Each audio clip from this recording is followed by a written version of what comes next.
Thursday afternoon. The sun hid behind a thin veil of clouds, as if unsure whether to stay or slip away. Dolores James stood before her own front door, holding a canvas grocery bag tucked against her hip. Inside, a loaf of bread, 2 cans of beans, and a still warm roast chicken. Her right hand held the familiar house key, but the moment she slid it into the lock, she knew something wasn't right. The lock didn't turn. She tried again. Fast, then slow, right side up, then upside down. But it wasn't her hand. The lock had been changed. Silence tightened like a drumhead. She knocked once, then twice, then louder, still cradling the grocery bag as if it were a sleeping child. Finally, the door cracked open, but the person who answered wasn't her son. Comment 1 if you've ever felt pushed out of a place you once called home. You won't want to miss what happens next. A modest home on Evergreen Street, South Jackson. 22 years, a white painted porch, a row of purple beonas she planted herself. The kitchen once smelled of boiled corn and echoed with late-night TV. It was where she taught Trevor to read, where her husband, Henry, used to chuckle when she forgot to turn off the porch light. It wasn't just a house, it was living proof of every sacrifice she'd made. And now, it had locked her out. Dolores, 67 years old, former head nurse at St. Joseph's Hospital. She had pulled people back from death on more night shifts than she could count. Salt and pepper hair tied neatly behind her neck. She wore a faded sea blue cardigan, clean, soft, and smelling faintly of lavender.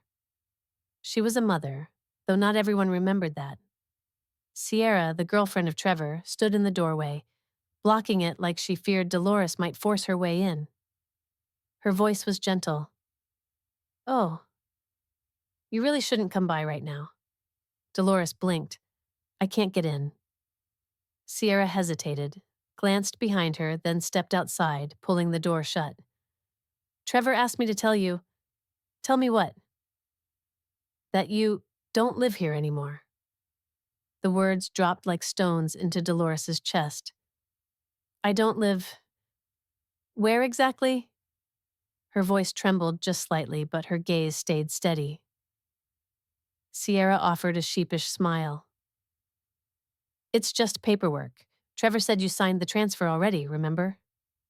That time at the kitchen table, all those papers, signatures, he said it was just to sort things out in case anything happened later."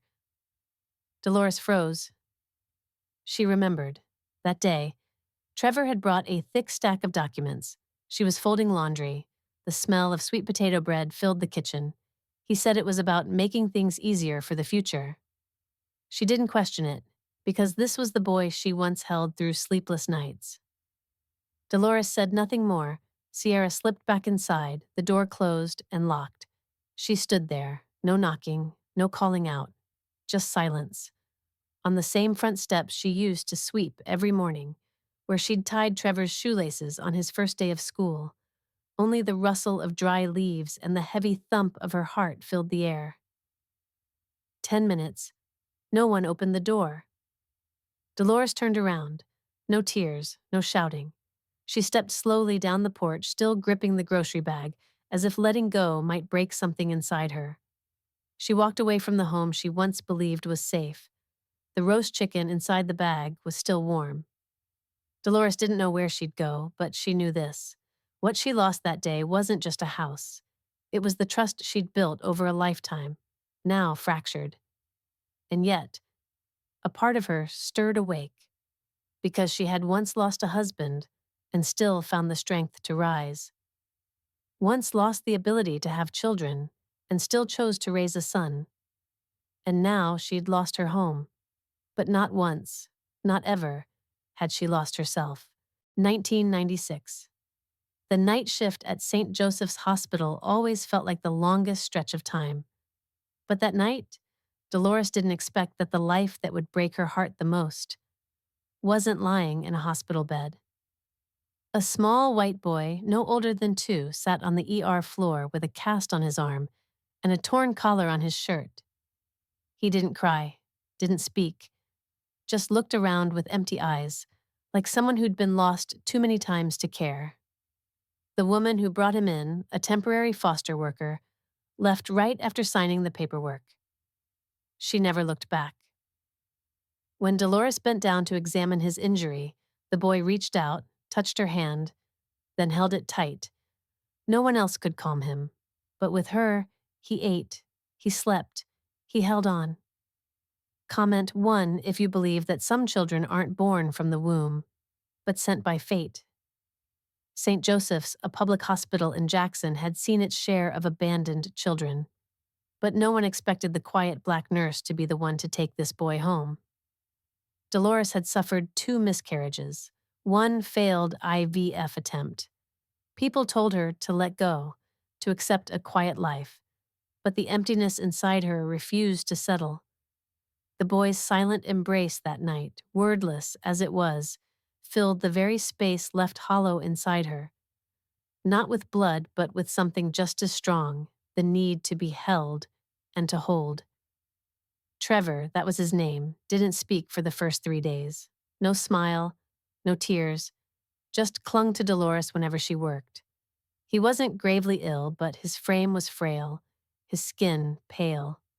Old bruises still lingered around his eyes. No one wanted to mention them. No proper birth certificate. No family came to claim him. Dolores didn't ask many questions. She only held him when he buried himself in her hospital coat and whispered, "I want to stay with Mommy." When Dolores applied to foster him, her longtime friends reacted instantly. "Are you crazy, Dolores?" A single black woman over 30 raising a white boy with behavioral issues? She only smiled. "I'm not trying to fix the system. I'm trying to save a child." Sometimes she doubted herself. On nights when Trevor screamed, threw things, or curled up in the corner at the sound of a slammed door. But every time she looked into his eyes, lost and searching, she knew. He was looking for something to anchor to, and she chose to be that anchor. Dolores wasn't wealthy, but she gave Trevor everything she never had. A race car bed, a lunchbox with his name written in marker, swimming lessons, piano, Saturday zoo trips. He had asthma, so she found the best specialist. He read slowly, so she hired a private tutor. One day she brought home some dolls, not to play with, but to practice braiding. She said, "So you'll know how to care for your daughter one day."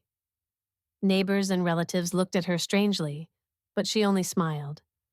"I don't need anyone to understand. I just need him to grow up knowing how to love." High school brought distance. Trevor became quiet, withdrawn. "Why don't I look like you? Why do people stare at us in the store like we're criminals? Am I even your real son?" Dolores never dodged the questions. She answered slowly, honestly. "You're adopted. But that doesn't mean you're not mine." He didn't react, but from that day on, something began to shift. A quiet gap between them, growing, little by little. Trevor left for college, came home less and less. When he visited, it was for rushed meals, brief hugs, his phone always in hand, already halfway out the door. Dolores didn't press. She kept his childhood room untouched, kept his photo on Henry's altar, still attended parent-teacher meetings, long after he'd stopped studying there. Because that's what mothers do, believing that love, even in silence, is enough. But she didn't know. Some love only survives, if it's allowed to be seen. 3 years later, after Henry passed away, Trevor started coming home more often. He mowed the lawn, picked up her blood pressure meds, brought along Sierra, the sweet-talking girlfriend.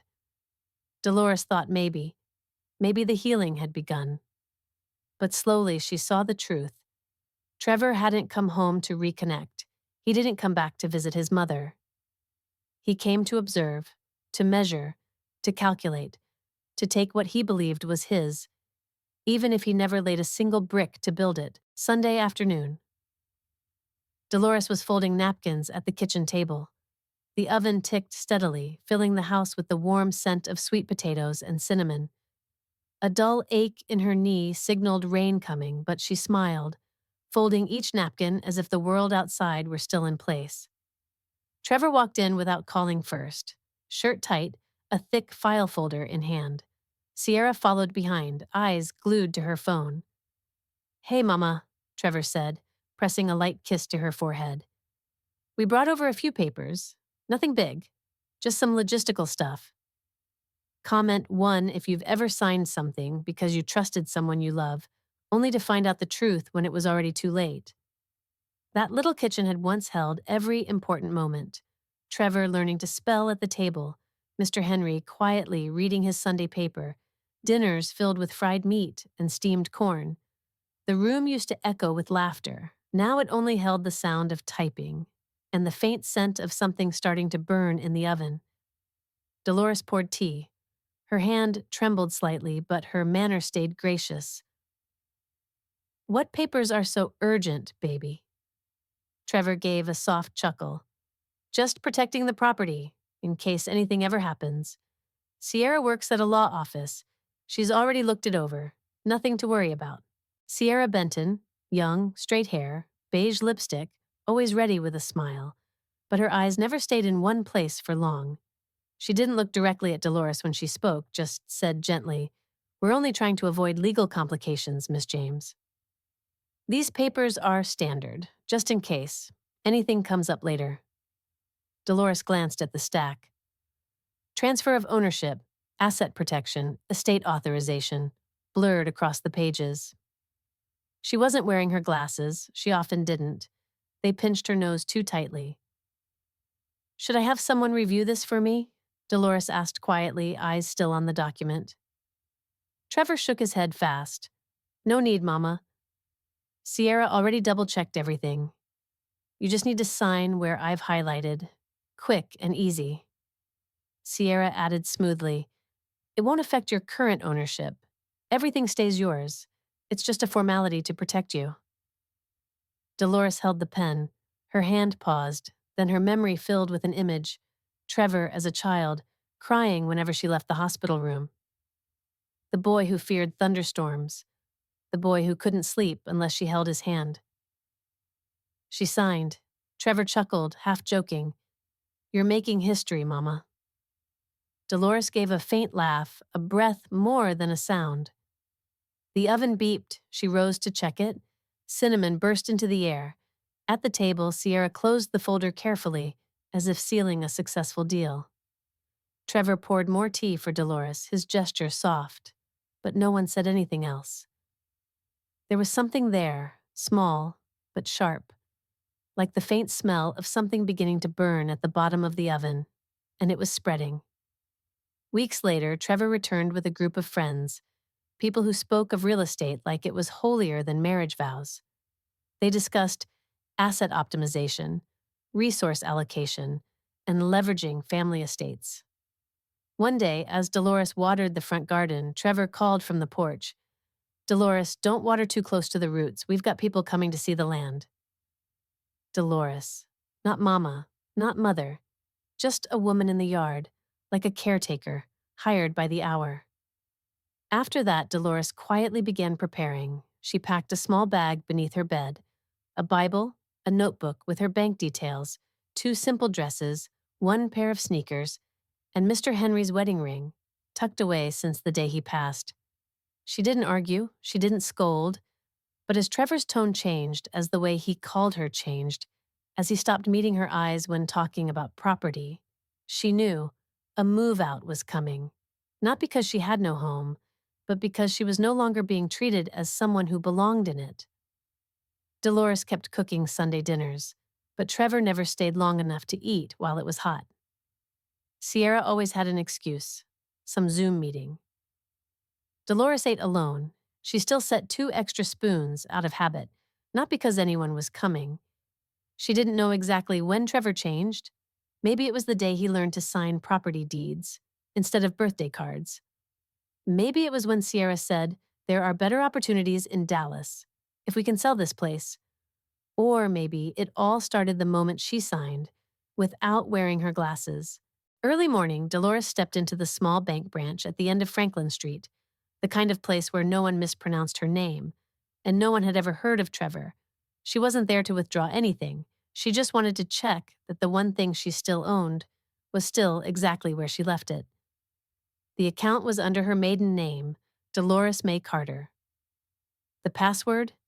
A Bible verse Henry used to read aloud every night. The screen flickered, then displayed a cold string of numbers: $9,537,212.16 Trevor had never known, and he never would. Comment 1 if you believe. Sometimes staying silent is the deepest form of protection.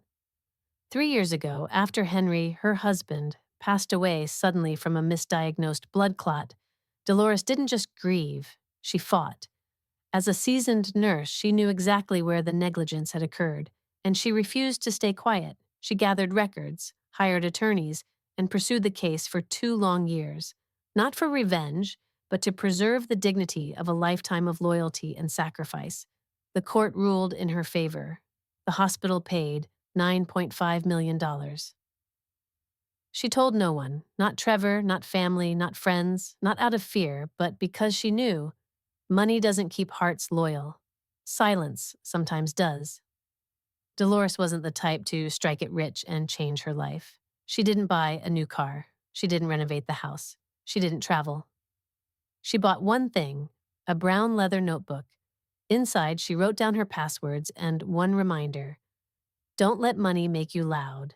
Let it make you quiet and prepared. She opened accounts in 3 separate banks, memorized every step. Once a year, she checked them all, typing each number carefully, reading the interest lines like she was folding clothes for a loved one she hadn't seen in years. One weekday afternoon, after vacuuming the living room floor, she heard Trevor's voice from the porch. "Mama, don't forget to empty the vacuum. We've got folks coming to see the house this weekend." Folks? Just some agents checking the market. She turned to him, her voice slow and steady. "You plan on selling the house?" Trevor laughed. "Not selling, just seeing. And anyway, legally, you're a guest now. You know how that works." That last sentence cut like a blade. You're a guest. Not a wife, not a builder of this home. Just a tenant. That night, Dolores didn't return home. She didn't rent a hotel either. She drove to an old parking lot near the duplex where she and Henry used to bring kids after part-time jobs. And she just sat there. The roasted chicken sat untouched in its plastic bag. The bread had gone cold. She didn't eat. She didn't sleep. Her hands stayed fixed on the steering wheel, 10 and 2 o'clock, like in her old driving lessons. No tears came, only one thought circling again and again. He thinks I'm weak.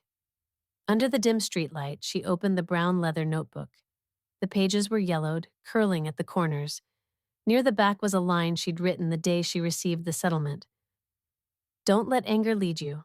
Let preparation protect you." Her eyes scanned the bank account numbers. She didn't flinch. She wasn't afraid. This was no longer the story of a mother cast out of her home. It was now about a woman who had healed others and was now ready to heal herself. She took out her phone, scrolled through the contacts, stopped at a number without a name, but she knew exactly who it was. Clarence C.J. Bell, an old friend of Henry's, once a top lawyer, now retired. 6 rings. Then, "Unless you're the Lord himself, I hope this is serious." She gave a soft laugh. "Maybe both." "Evie, you all right?" "Number, but I know what I need to do." CJ didn't ask further because he knew if Dolores James was calling at this hour, somebody had pushed her too far. The next morning, she checked out of a cheap motel near the gas station. Before leaving, she stood for a moment, looking back at the lumpy bed, the rattling heater. It wasn't comfortable, but it was the first place she'd felt truly at peace in months. She opened her notebook and added a new line. "He thought I had nothing. But truth is, I just hadn't started yet." Then she climbed into the driver's seat, fastened her seatbelt. Her goal was no longer to reclaim the house. Her goal was to reclaim herself, a windless afternoon. The sky was gray, not threatening, not promising. Dolores parked her car just steps away from the front gate of her old house. She stepped out in a plain dress, hair tied in a neat bun, hands empty, except for the eyes that had seen far more than most people imagined. She didn't call. She didn't text. She didn't knock. Trevor opened the door, holding a protein shake, dressed in a sleek hoodie stamped with the logo of some investment firm. The moment he saw her, his face froze, just for a second, then stiffened. Mom, Dolores, why are you here? Dolores stood still at the edge of the porch, her voice calm, eyes steady. I didn't come to beg. I just want to say one thing, before the lawyers say the rest. Comment 1 if you've ever stayed silent for a long time, just to say something once that silenced everyone else.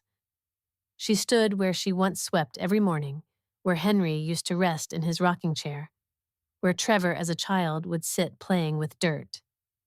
Now the begonias she once planted had been replaced by trendy feng shui shrubs, the door repainted, the address sign replaced, as if someone had tried to erase her presence entirely. Trevor stepped out and stood facing her, keeping just enough distance, like he was afraid of standing too close to the past.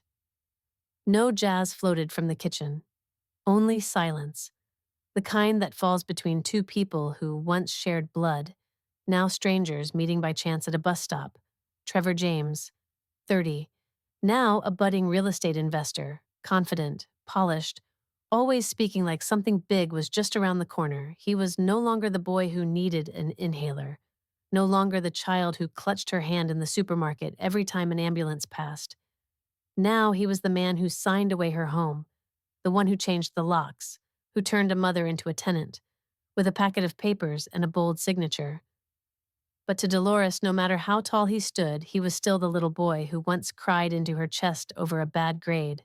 Dolores spoke first. I don't need much time. I don't need the house. I just need you to know I've always known exactly what you were doing. Trevor glanced around, nervous someone might overhear.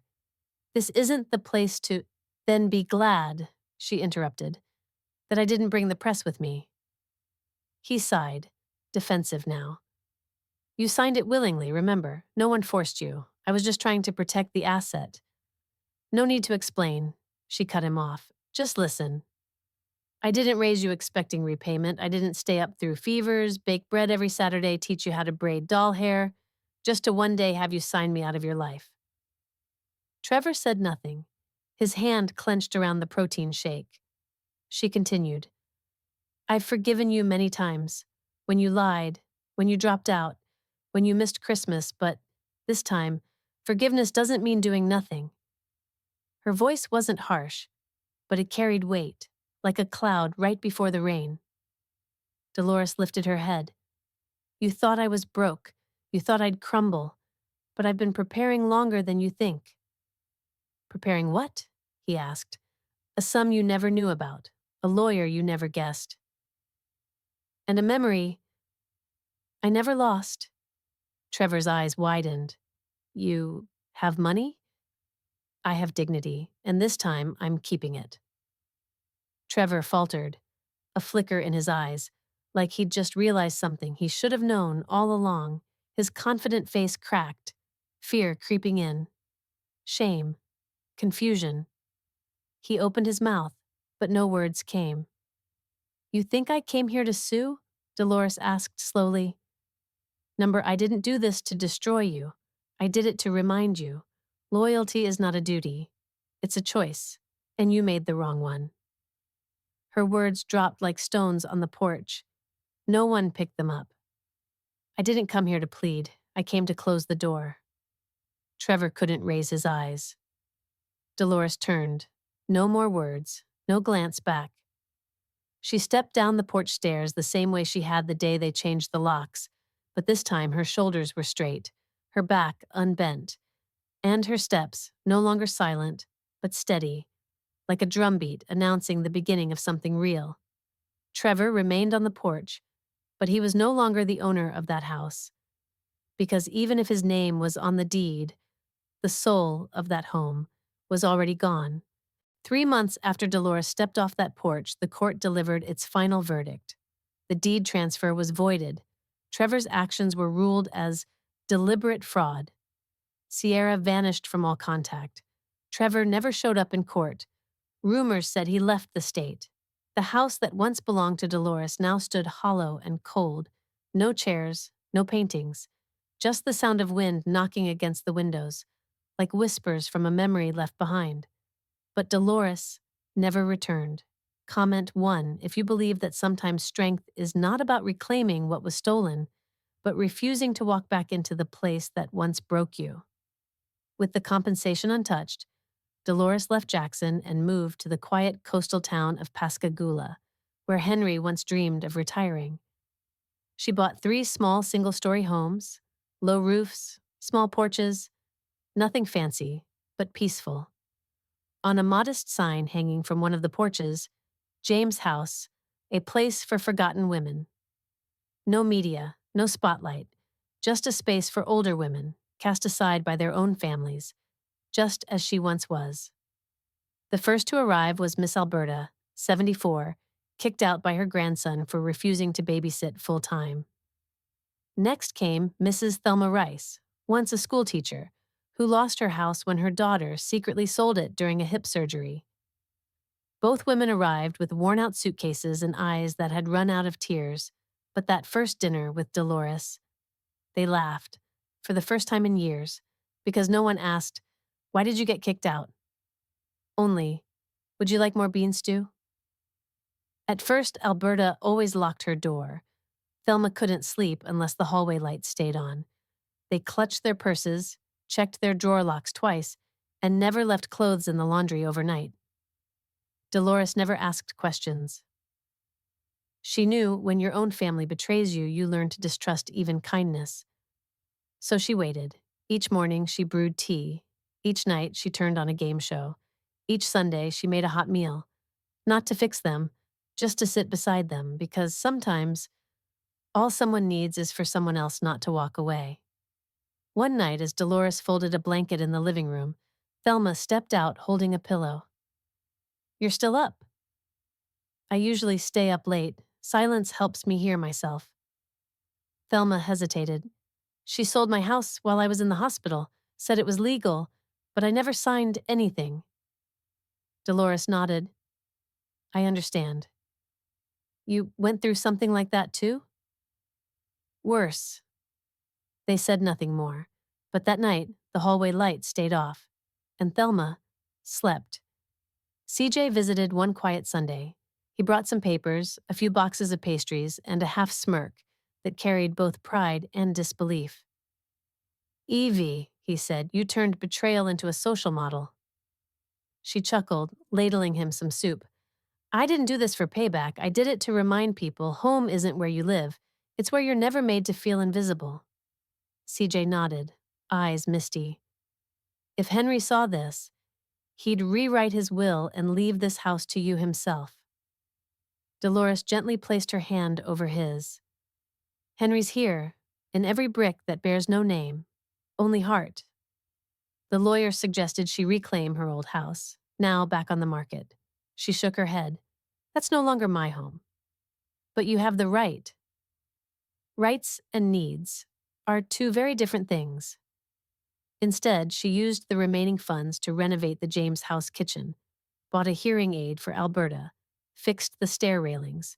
No golden plaque with her name, no headlines, just hot tea every morning, and women who no longer had to stay silent.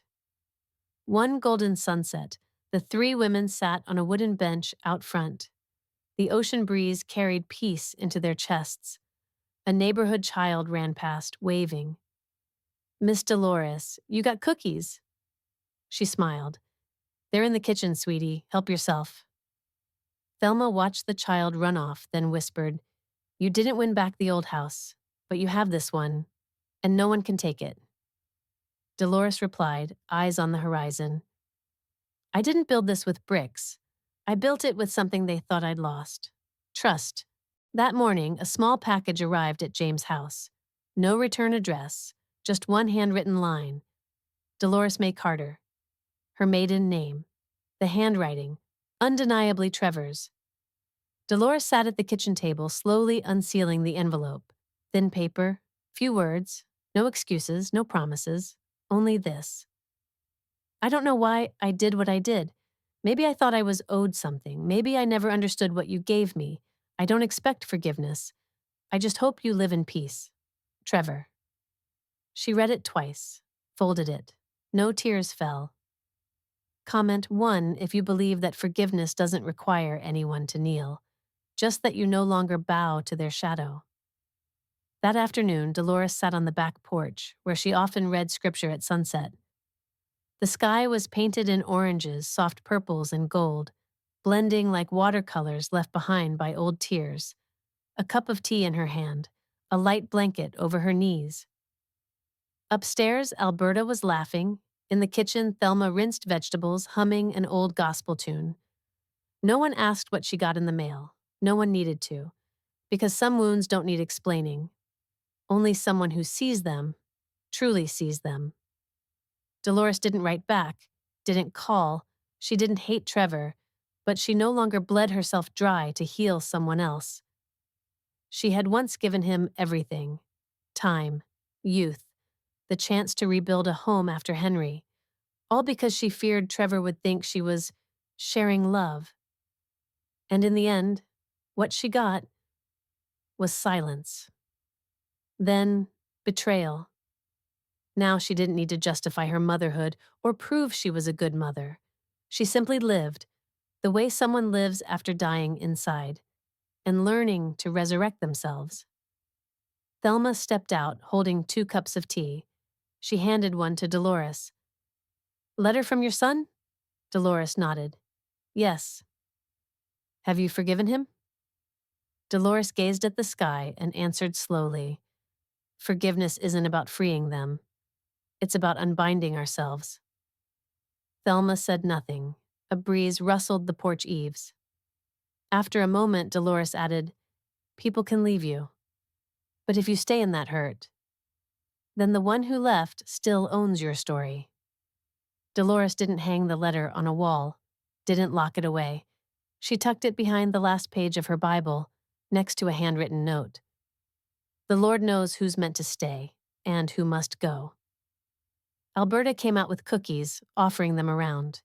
3 women, 3 lives of loss, sat side by side, no owner, no victim, just women still living, choosing gentleness over bitterness, even after the world turned its back on them. A little neighborhood girl dashed through the fence and called out breathlessly, "Miss Dolores, can you fix my doll?" Her arm fell off. Dolores bent down, gently lifting the broken toy. "Sometimes," she said, "losing an arm doesn't make you less lovable." The girl giggled. "Like me?" Dolores smiled. "You're still whole. You just gotta learn to take better care of things." Thelma chuckled, watching her. "You've still got lessons in you, don't you?" Dolores nodded gently. "A mother is someone who keeps peace, but that doesn't mean she has to carry every pain." Trevor never came back. The old house was sold to a retired teacher in Lafayette. The new owner said, "I heard someone was hurt here once. I promise to keep this place kind." Dolores simply smiled. No need to stand and witness someone's fall. No need to hear the perfect apology. It was enough to know. She could still walk, still breathe, and still watch the sunset, with no glass between her and the light. Dolores leaned back in her chair, eyes softly closed. The wind brushed her face. The tea stayed warm. Thelma reached out and gently touched her shoulder, not to comfort, but to affirm, "You did it." Dolores whispered, "Loving someone doesn't mean you get to keep them. But loving them without losing yourself, that's how you win." And as the sun slipped behind the trees, she opened her eyes. No more need to forgive. No more threads to hold on to. Only peace. A peace she didn't have to share to be seen. Dolores didn't seek revenge by shouting. She didn't slam doors. She didn't call the press. She didn't demand anyone apologize in front of her. She simply stood up and walked away in a way that made it impossible for people to see her the same again. This story doesn't say everyone will get an apology. It says that no matter how much has been taken from you, you still have the right to define your worth from the ground up. To the women who've swallowed their tears in kitchens after being called the wrong name. To those who cared for entire families, only to be treated like a stranger. To anyone ever pushed out of the room for being too old, too black or too quiet. Remember this: you don't have to burn the old house down. You just need the courage to build a new home. One where you don't need anyone's permission to belong.